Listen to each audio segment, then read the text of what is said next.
Hey there, Alex Kidman here, and this time I'm doing something a little bit different with my tech reviews, and I probably need to explain that. So this one's got a little bit of preamble. If you don't want that, that's fine, I'll timecode so you can jump ahead to where the review proper starts.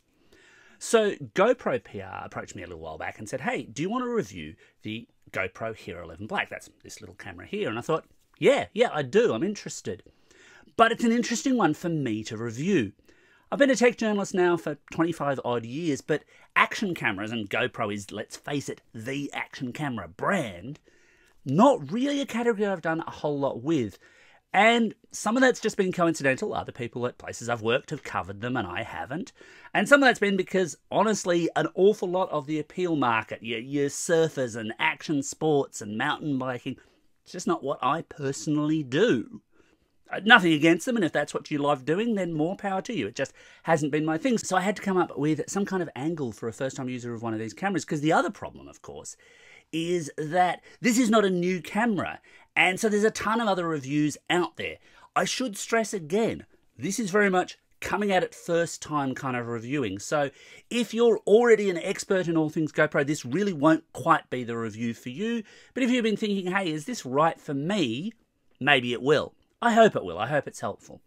And what I've settled on is another very common use for these, travel vlogging, because as it turns out, I've got a trip coming up and I thought, hey, why don't I use this as my vlogging companion, as the thing that I use to shoot. So I'm using it pretty bare bones. So things like the audio will just be coming out of this. I know there's a media mod. I know I could hook up a much better microphone. I know there's a huge ecosystem, in fact, of things that you can surround this with or plug this into. Because again, big established brand, by and large, I'm not using too many of those. So where am I going? I'm off to Japan, and the rest of this footage will basically be my highlights of that trip, along with my running commentary of the things that I did and didn't like about the camera. Like I said, a bit of a different review from me, but I hope you enjoy it. I figure you probably know what the actual camera looks like, so I don't need to do lots of panning shots of that, and the Tokyo nightlife might be a little bit more interesting. Let's get into it. So, first stop, Sydney Airport. Unfortunately, there's almost nothing that's interesting or exciting about an airport.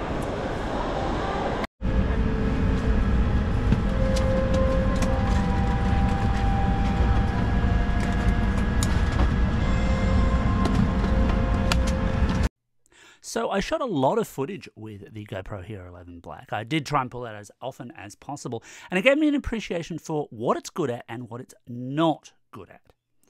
So by default, when you fire it up, it goes into what it calls easy mode. And this is meant to be a more guided mode for folks who don't really want to tweak with the settings. I found it a bit limiting. I very quickly wanted to switch over to pro mode, so I did. One of the things that I found I really particularly liked about this camera is it's a small compact camera, which means it's a lot easier to pull out of a bag to suddenly start shooting with. But one of the things that surprised me here, in an era where everyone's used to there being smartphones and cameras and things like that all around them, people reacted to the GoPro a lot less than I expected, even though it looks a lot more like a camera. You pull a phone out and make it obvious that you're taking a photo or a video or whatever, and people react still a little strangely. They don't want to be in shot or they don't want to ruin your shot. It can vary. It's very hard to tell people's intent, I guess. But with the GoPro, I could just kind of surf past them. It worked quite well for that. And a lot of the footage that I was able to get was really rather nice. The default here is for 5.3K video. You can push that up to 60 frames a second. You can go even faster than that, actually, if you're happy with 4K, if you want to do lots of slow-mo effects and things like that.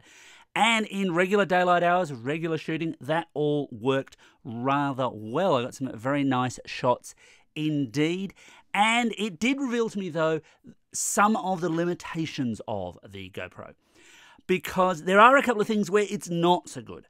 For a start, it's really obviously built around shooting shorter video. Now, shorter video can be better video. It can be more exciting, more enticing, and I get that. But if you want to do longer pieces, and I did a couple of long walks, which I've already uploaded to YouTube, I will link them throughout this video. And after those, when I was finished with those, the GoPro was blisteringly warm. Now, again, I get why, because if I'm shooting at 5.3K, especially at 60 frames per second, it's having to do an awful lot of work. It's only got a tiny little body. There's really nowhere else for the heat to go but out.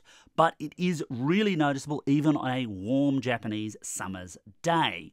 The other area where it was perhaps less than stellar was low light shooting. Now that's a function of the sensor that it's got. You can somewhat mitigate for that by playing around with the shutter speeds, but I still found that it shot low light at lower than I would like. I think I could probably get better out of a smartphone, or at least out of a premium level smartphone, than I could out of this. Again, horses for courses, and it does depend. And this does have some specific low light shooting modes, things like starfields and so on, which obviously I couldn't test here because Japanese cities, there's just way too much light pollution to do any of that kind of shooting. Battery life was decent with one particular little catch to it. So again, it depends on the level that I was shooting at. If you're going full fat 5.3K, you'll chew through the battery a fair bit faster than if you drop the resolution and drop the frame rate down, of course. This has the Enduro battery, which is said to last a little bit longer. As a new user, I can't really give you a comparative feel for that. But my one problem with the battery here is to do sort of with the camera's durability. Now, the GoPro is, of course, built to be durable. That's the point. You want to be able to drown it and drop it off things and thump it around without having it break. And as a travel vlogging camera, I can see the appeal there because I could drop this. I thankfully really didn't, but I could drop this without particularly screaming or thinking, right, well, that's it, it's stuffed, in the way that you probably would with a smartphone camera. But the door that you use to get into where the battery is for when you need to swap them out, or if you just want to recharge, because that's actually where the USB-C port is quite tough to open. There's quite a little action to it. I tended to end up using a coin to do this, just to make it a little bit easier for me to actually open it up and charge it, either from a battery pack that I had with me or at the end of the day by plugging it into a wall socket.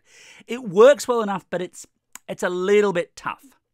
There's also a workflow thing here because GoPro has its own cloud subscription service. And the idea here is that all of your clips get uploaded in original quality and it automatically creates highlight video for you. And look, I get that. And I think for some people that's a great feature. It's not really for me. But it really does point to the fact that they basically want you to run it that way. They don't want you popping that door open all that often. I'm probably a little bit more old school in this.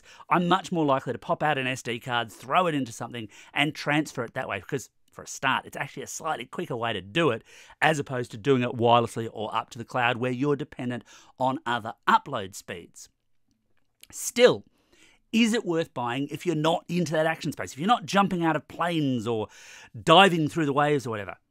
Yeah, I think it can be. There's definitely something to having one of these quite dedicated devices and having something that is genuinely durable. I mean, I could easily throw this into my backpack without worrying about how overstuffed my backpack was, whereas with phones, I've obviously always got to be a little bit careful because you don't want to scratch the screen, you don't want to put too much pressure on it. This can very much take that, and I do appreciate that. In regular light situations, it shoots well. For short clips, it shoots well. There are limitations to it. It is not the be-all and end-all for every camera user, but it's certainly something that's worth considering for your broader videography needs.